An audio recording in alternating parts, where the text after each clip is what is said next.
उस्मान हादी के समर्थकों ने अंतरिम सरकार को दिया 24 घंटे का अल्टीमेटम। कहा, हादी के हत्यारों की गिरफ्तारी नहीं हुई तो करेंगे बड़ा आंदोलन।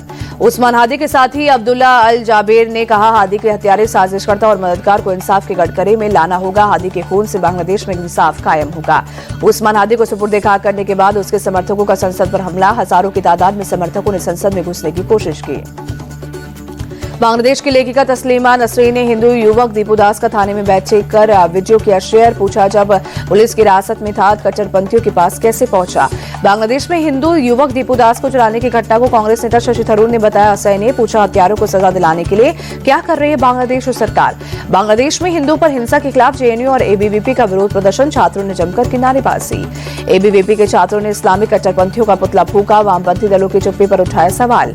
बाबा बागेश्वर ने बांग्लादेश में हिंदू पर हो रहे हमले पर जताई चिंता। कहा, हिंदुओं के एकजुट होने का वक्त वो दिन दूर नहीं जब यहां भी हिंदुओं पर अत्याचार शुरू हो जाएगा। पीएम मोदी के असम दौरे का आज दूसरा दिन। बोरागांव के शहीद स्मारक पर सुबह 9:45 बजे देंगे शहीदों को श्रद्धांजलि। प्रधानमंत्री डिब्रूगढ़ जिले के नामरूप में अमोनिया यूरिया परियोजना के लिए भूमि पूजन करेंगे। एक जनसभा को भी संबोधित करेंगे।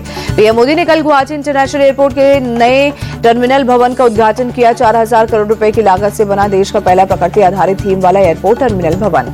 गुवाहाटी में पीएम मोदी का कांग्रेस पर हमला। कहा, कांग्रेस सरकार के एजेंडे में नहीं था पूर्वोत्तर का विकास, इसी सोच के चलते असम की गई उपेक्षा। गुवाहाटी एयरपोर्ट के नए टर्मिनल का उद्घाटन के बाद मोदी का भव्य रोड शो। मोदी के स्वागत के लिए उमड़ी लोगों की भीड़।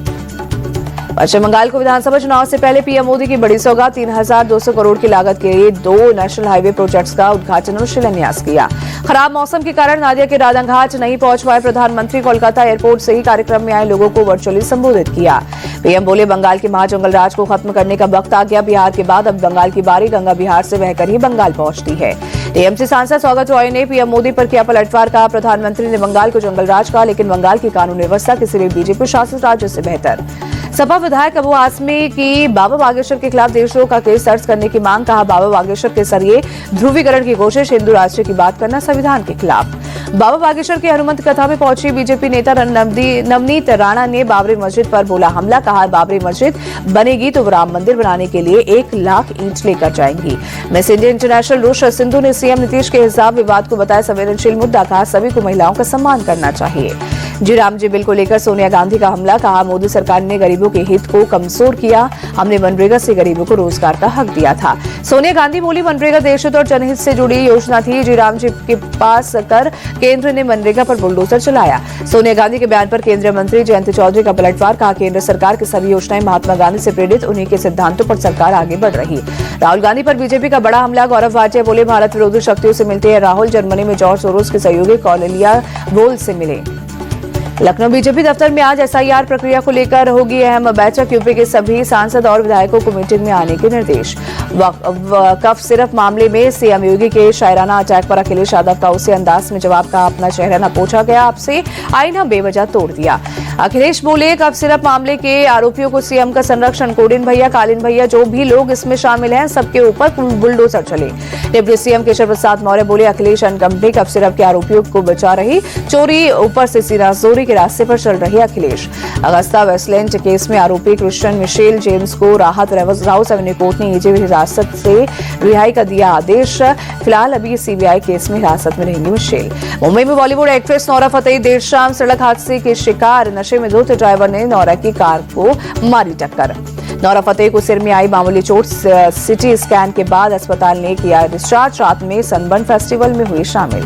बिहार के गयाजी में फिल्मी स्टाइल में दोनों गुटों में बीच बाजार में चली गोलियां। 2 लोग हुए घायल। पुलिस ने 3 को किया गिरफ्तार। यूपी के हापुड़ में डीएफसी रेलवे पुल पर एक युवक का खतरनाक स्टंट। पुल से लटककर कसरत करता नजर आया युवक। यूपी के बुलंदशहर में एक जनसेवा केंद्र के संचालक पर दबंगों ने किया हमला। दुकान से बाहर खींचकर की पिटाई। सीसीटीवी में कैद हुई पूरी वारदात। नोएडा में इवेंट मैनेजमेंट कंपनी चलाने वाली महिला से धोखाधड़ी करने वाले 2 आरोपी गिरफ्तार। पुलिस ने सामान भी बरामद किया। ओडिशा के राउरकेला में फर्जी लॉटरी रैकेट का पर्दाफाश। 4 आरोपी गिरफ्तार। 25,37,000 से ज्यादा कैश जब्त। गांधीनगर में 4 साल की मासूम से रेप के आरोपी का हाफ एनकाउंटर। आरोपी ने रिकंस्ट्रक्शन के दौरान भागने की कोशिश की। बागपत में नगरपालिका चेयरमैन के बेटे ने खुलेआम नियमों की धज्जियां उड़ाई। हाथ में गन लेकर हवाई फायरिंग का वीडियो वायरल हुआ। पुलिस जांच में जुटी। लखनऊ में छत पर खेल रही बच्ची के सिर में लगी गोली। शुरुआती इलाज में डॉक्टर ने मामूली चोट समझकर लगाए टाके, बाद में सर्जरी कर गोली निकाली गई। प्रयागराज के झूसी इलाके में घर से खींचकर युवक की पिटाई। पुलिस के मुताबिक पैसों के लेन देन का मामला। पीड़ित की मां की शिकायत पर केस दर्ज। मथुरा में शीतलहर के साथ कोहरे का अटैक। बीती रात कई इलाकों में विजिबिलिटी कम हुई। मध्य प्रदेश के छतरपुर में बीती रात दिखा घना कोहरा। विजिबिलिटी काफी कम होने से आवाजाही में परेशानी। करगिल में हुई ताजा बर्फबारी। सड़क से लेकर गाड़ियों पर जमी बर्फ की मोटी परत। शिमला में पर्यटकों की जुट रही है भीड़। खूबसूरत वादियों और अच्छे मौसम का लुत्फ उठाने पहुंच रहे लोग। भोपाल में आज से आम जनता कर सकेगी मेट्रो में सफर। सीएम मोहन यादव ने शनिवार को किया मेट्रो का उद्घाटन। केंद्रीय मंत्री मनोहर लाल खट्टर भी रहे मौजूद। सीएम डॉक्टर मोहन यादव बोले, सालों का इंतजार पूरा हुआ, अब भोपाल की मेट्रो दौड़ने के लिए तैयार। कार्यक्रम में पहुंचे केंद्रीय मंत्री मनोहर लाल खट्टर बोले, जल्द इंदौर मेट्रो का भी शुभारंभ होगा। मेट्रो के चलते साधन और समय दोनों बचते हैं। अंडर 19 एशिया कप का फाइनल मुकाबला आज भारत और पाकिस्तान के बीच होगी टक्कर। दुबई में सुबह 10:30 बजे शुरू होगा मैच। 9वीं बार चैंपियन बनने पर भारत की निगाहें। 11 साल बाद एशिया कप के फाइनल में भिड़ेंगे भारत और पाकिस्तान। भारत 10वीं बार एशिया कप टूर्नामेंट का फाइनल खेलने उतरेगा, जबकि पाकिस्तान 4थी बार फाइनल में पहुंचा है। भारत और श्रीलंका विमेंस क्रिकेट टीम के बीच 5 मैचों की T20 सीरीज का आगाज आज। विशाखापट्टनम में शाम 7 बजे शुरू होगा मुकाबला।